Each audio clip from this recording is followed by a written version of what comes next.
예비 중3입니다. 현재 학원에서 겨울방학 때 수학 공통원 심화진도 나간다고 하는데 모고 문제 수준 3, 4점대 정도 수준 같아요. 문제는 오답이 많아요. 그래서 제가 집에서 중3 쌤 문제집은 집에서 혼자 풀게 시키고 학원에서 진도에 맞춰서 복습해보자라고 얘기하고 있어요. 걱정되는 부분은 공통원 진도 나가고 있지만 구멍이 많아 보여요. 그렇다고 처음부터 다시 할 수 없어요. 그러니까 이제 모의고사 3, 4점대 수준을 풀리는데도 오답이 많다라는 거죠.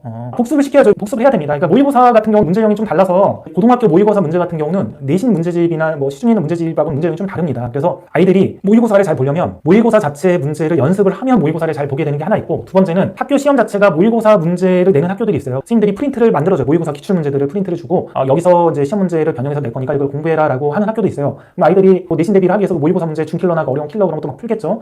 그렇게 하다 보면 모의고사를 딱 학원에서 연습하지 않아도 모의고사 보면 1, 2등급이 나오는 경우도 있습니다. 그래서 모의고사는 일단 판단해야 될 게 연습을 안 하면 점수가 안 나온다 라고 판단. 수학 같은 경우는 특히. 그래서 연습을 하면 점수가 나와요. 그래서 모의고사 점수 같은 경우는 크게 일희일비 할 필요는 없어요. 그럴 필요 없다라는 게 뭐냐면 어느 정도 이제 완성도 있게 공부한 애들은 모의고사 기출문제 5회분 풀리자. 5회분 풀리고 오답하면 거의 1등급 받습니다. 근데 그거 안 풀리고 그냥 시험 보기 하잖아요. 그럼 2, 3등급 받아요. 그러면 이게 모의고사 5회분만 풀면 누구나 1등급 받을 수 있는 시험이잖아요. 고1 모의고사 같은 경우는. 그래서 모의고사를 잘한다라고 해서 기살고 그럴 필요 없고, 수학 같은 경우 모의고사 못한다고 해서 너무 기죽을 필요는 없어요. 아이가 다른 부분에서 완성도가 있게 공부하면 모의고사는 연습하면 점수가 나온다. 어떤 모의고사부터가 중요하냐면 2학년 11월 달에 보는 모의고사가 있습니다. 2학년 2학기 11월 달쯤에 보는 모의고사가 있는데 요거부터는 약간 중요해요. 요거부터는 이제 수능에서 어느 정도 얘가 경쟁력이 있는지를 판단하는 모의고사입니다. 2학년 11월 모의고사는 수능 범위에서만 나오기도 하고 수능 유형의 어떤 형태로 물론 나오죠. 수능 범위에 해당하는 수능 유형 문제에 대한 경쟁력이 얘가 있냐 없냐를 판단하기 때문에 저는 그래서 이제 모의고사 같은 경우는 2학년 2학기 때 모의고사부터는 좀 신경 써서 준비를 해줘요. 어차피 수능도 준비해야 되니까.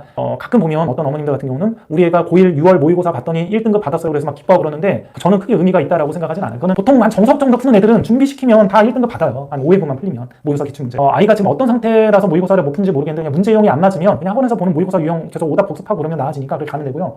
그 다음에 이제 구멍이 좀 있으면 정석 같은 거, 정석 같은 경우로 내용을 거기 글이 되게 많거든요. 그 글을 꼼꼼히 다 읽으면서 복습을 한번 시켜주면 좋아요. 그러니까 정석 보면 기본 문제까지 풀이가 다 있어요. 기본 문제 보면 노트라고 나와 있는 것도 있고 어드바이스라고 나와 있는 것도 있는데 그게 굉장히 도움이 되는 내용입니다. 그래서 정석을 연습 문제 같은 경우는 혼자 풀게끔 시키면 되는 거고 나머지는 읽는 걸로 다 읽으면서 정리하는 거, 개념 정리하는 걸로 그렇게 쭉 정리 한번 시켜주시면 그렇게 한번 정리시켜보세요. 그게 잘 정리가 되면 크게 문제는 없습니다. 모의고사는 연습하면 좋아집니다. 누구나 수학 같은 경우는.